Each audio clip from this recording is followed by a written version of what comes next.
So this is on the 19th Amendment, which the 19th Amendment was the woman's right to vote, also known as the women's suffrage. So at the beginning, the campaign for this women's suffrage did not begin before the Civil War.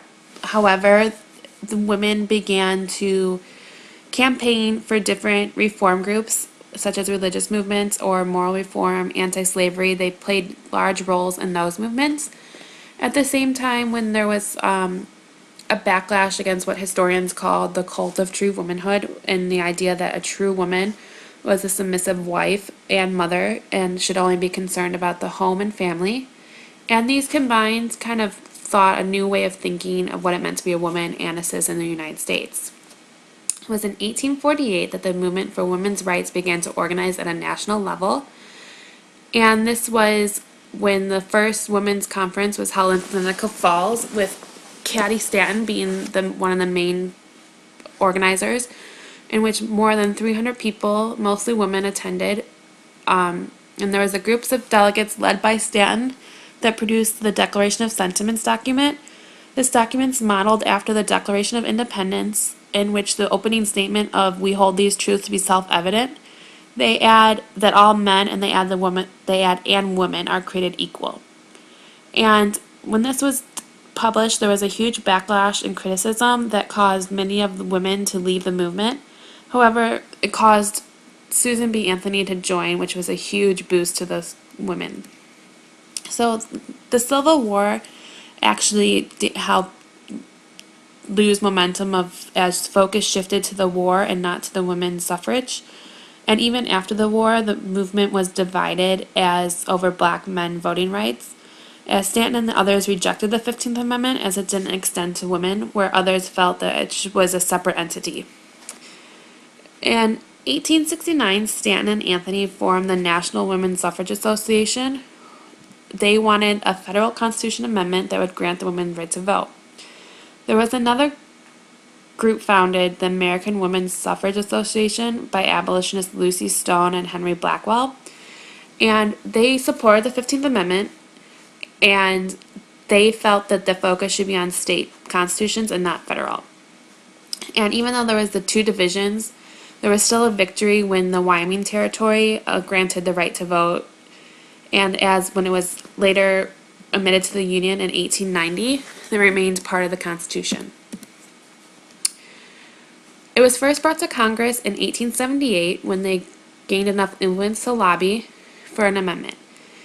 And in 1886, it was finally debated on the floor, where it was defeated, though. And in 1890, the two groups did merge to form the National American Women's Suffrage Association, and their strategy did turn to focus on the state-by-state basis. And within 6 years, Colorado, Utah, and Idaho adopted amendments to allow women right to vote. President Wilson was the first president to actually change his stance. So in 1918, he switched from opposition to support, which was largely in favor of new women leader Catt.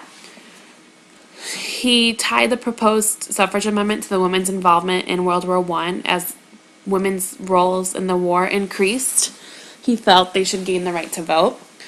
And when it did come up to vote, he did address the Senate in favor of suffrage, although the amendment proposal failed in the Senate by 2 votes, and it took another year before Congress took it up again. It was during this time, on May 21st, 1919, that it was brought up to Congress again, with the House passing the Susan Anthony Amendment 304 to 89, and 2 weeks later the Senate passed it by 56 to 25. It was then sent to the states for ratification, and this is where issues arose, as southern states were adamantly opposed. And it came down to Tennessee for ratification, and they were in a 48 to 48 tie.